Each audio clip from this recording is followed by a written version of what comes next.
Hey guys, it's Khalid here and welcome back to another video. In this video, I'm doing a quick condensed buyer's guide on which console will be suited for your needs. So we have the Xbox Series X, Xbox Series S, PlayStation 5 and the digital version of PlayStation 5.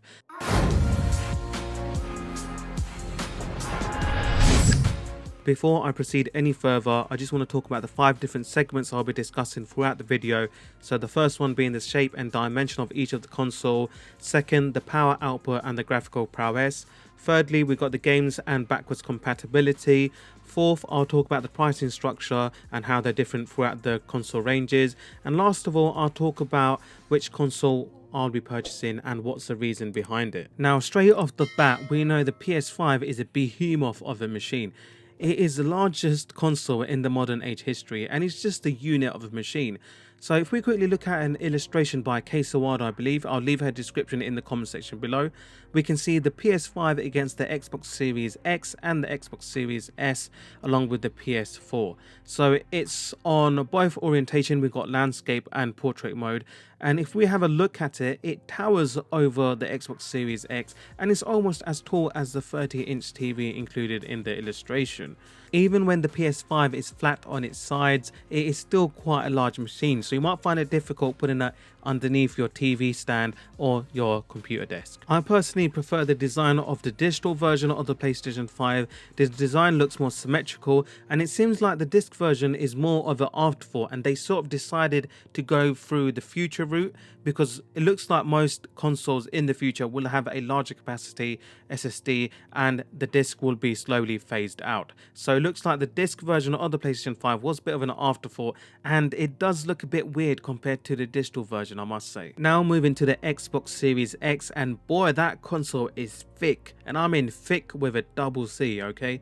At first I was like, it's a bit boring, a bit bland, it looks like a fridge, but as time went by, the design actually grew on me because it has got that raw power needed, 4K at 120 Hertz, and it's more powerful than the PlayStation 5. And what really intrigues me is that it's so understated. It doesn't have a loud design, oh look at me, I'm more powerful. It's understated, you can put it on the side and then just leave it there. The Xbox Series X comes in one tone and it's finished in all black.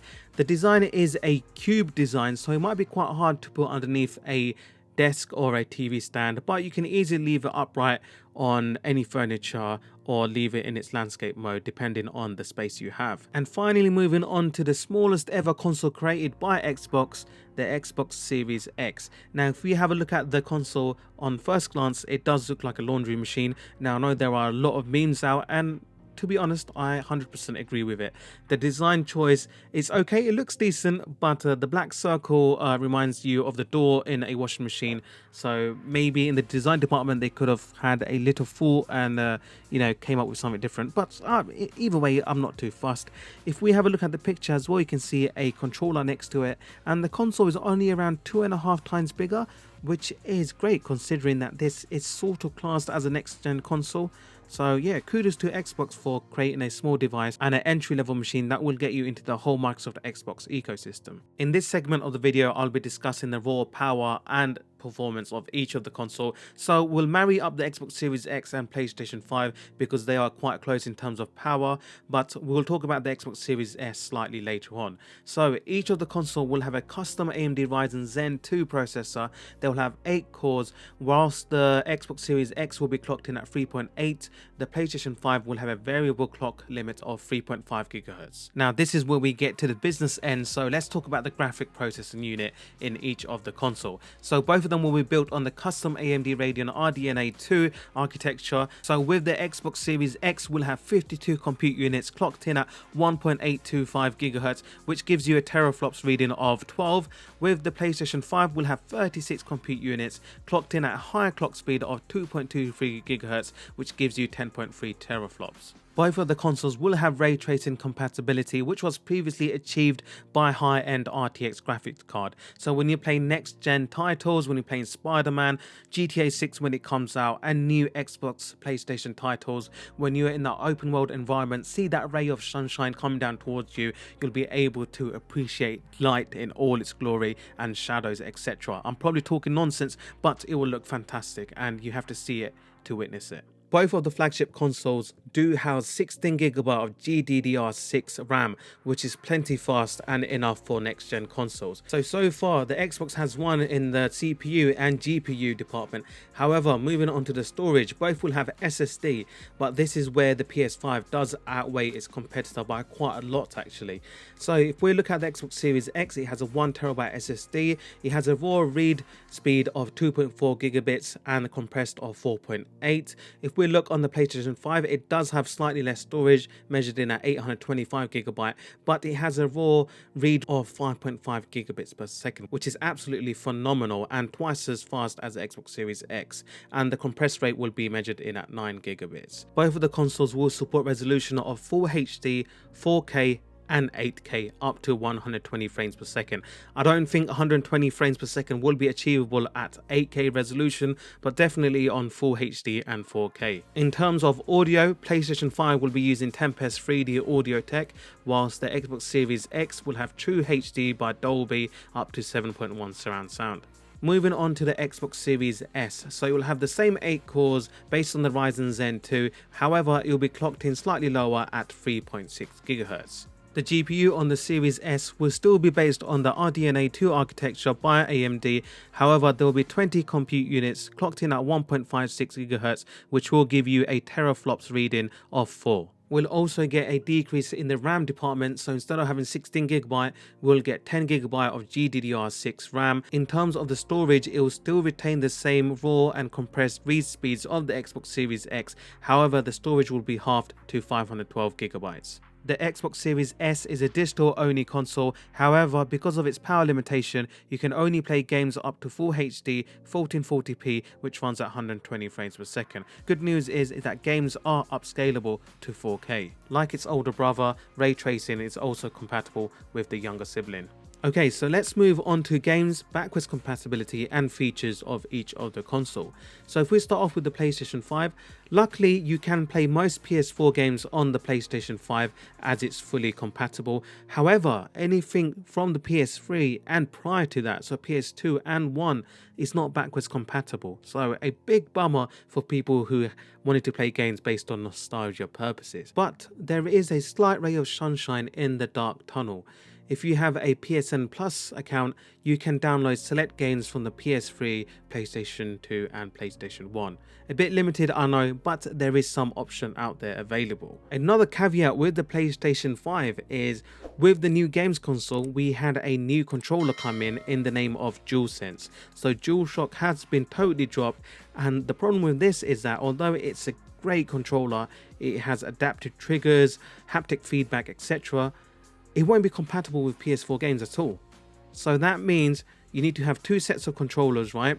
And your DualShock 4 controller won't be compatible with PS5 games either. So I hope for the sake of backwards compatibility, PlayStation release a patch in the future where you can use the PS5 controller to play PS4 games, bearing in mind the DualSense features will probably not work on the PS4 games.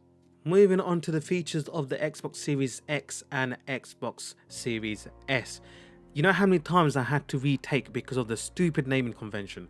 Anyway, apart from that, good thing about this console, or both of the consoles, is that you can use your controllers from the Xbox One era. So Xbox One, Xbox One S, Xbox One X, Xbox Series S, Xbox Series X. Bloody hell, that is a mouthful, isn't it? And I hope I got it right so I don't have to edit it out. But all the controllers from the Xbox One is compatible with the new series of Xboxes. So a big thumbs up from my point of view, because if you're already into the Xbox ecosystem and have quite a few controllers, you don't have to dish out on more and spend more money. In terms of backwards compatibility and the games available on the new series of Xbox, luckily we have some good news, so you can play games all the way back from the original Xbox, Xbox 360 and Xbox One series of games.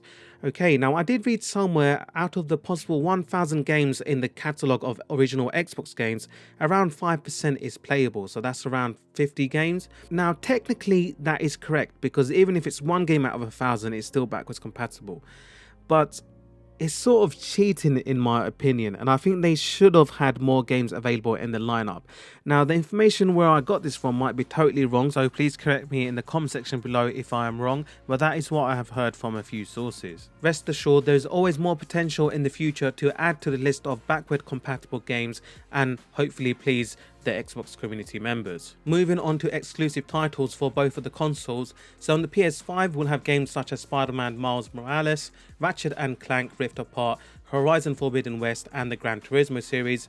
Also we'll have Asteroids Playroom preloaded with the console, so it will really show off the new DualSense controller. On the Xbox we'll have games such as Halo Infinite, Gears 5, Stalker 2 and State of Decay 3. Also, the recent news of Microsoft acquiring Bethesda parent company ZeniMax Media means games like Deathloop and Ghostwire Tokyo will be still a PS5 exclusive. However, any other games will be on a case-by-case basis. So that means basically what they can agree on in terms of licensing fees. Now, this can be a massive setback for PlayStation because if they can't agree on licensing fees with Microsoft, then that means they might lose out on future exclusive titles.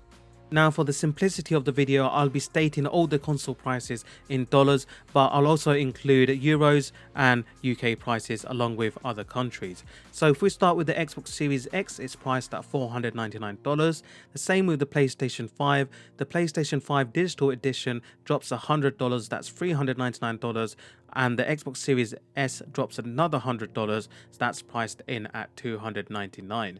Now, I'll quickly go through why you would maybe choose each one of these console, because at the end of the day, each people have different needs and what they'll use the console for. Now, let's start with the Xbox Series X and why you would potentially buy this console. Now, this machine is a powerhouse of a console. It has 12 teraflops of power, by the way. So if you compare it to the original Xbox One, that's almost 10 times as much as the original Xbox, whereas the Xbox One X had 6 teraflop.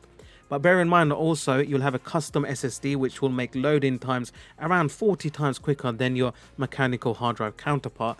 So if money is no objection and if you want the best in terms of Microsoft ecosystem, then the Xbox Series X is definitely the one for you. So if we switch the scenario around and you want someone who is a light gamer, enjoys the whole Microsoft ecosystem, but doesn't want to pay close to $100,000 on a games console, the Xbox Series S will be a perfect console for that individual, because it will still have the SSD, which you will notice is a lot quicker. So even if it doesn't have the graphical prowess as the Xbox Series X or the PlayStation 5, because of that fast SSD, games and the whole interface will seem a lot smoother than other consoles. Now, with the PlayStation, it's slightly different because in terms of hardware, there is absolutely no difference at all. The only addition you get on the normal PlayStation is a disc drive, and with the digital one you're paying $100 less. Okay, so why would you buy the PlayStation 5? If you like games like Spider-Man or PS5 exclusives, then definitely this is the console for you. If you like playing games in VR, then the PlayStation will be a better option as well. But which one would you choose out of the PlayStation 5 and PS5 Digital?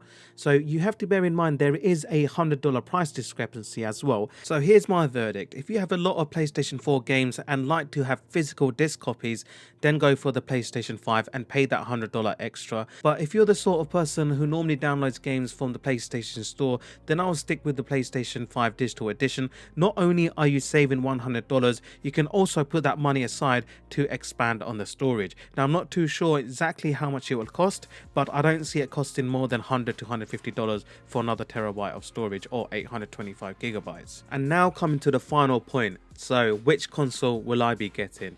Now, just a quick background information, I have the Xbox One X and the PlayStation 4, the original version, and after careful consideration and weighing out the pros and cons, I decided to opt for the PlayStation 5. The reasoning behind it is because the PlayStation 4 has around 1.84 teraflops of power, whereas the PS5 will have more than 5 times that amount, over 10 teraflops, and the Xbox One X has around 6, I believe. So only half of the 12 teraflops available on the Xbox Series X. Now, in no way am I slandering the new console. It's not just pure raw power. Obviously, you have to consider the new SSD, NVMe, etc., and that will play a huge part in terms of how fluid the console feels and how quickly the games will load.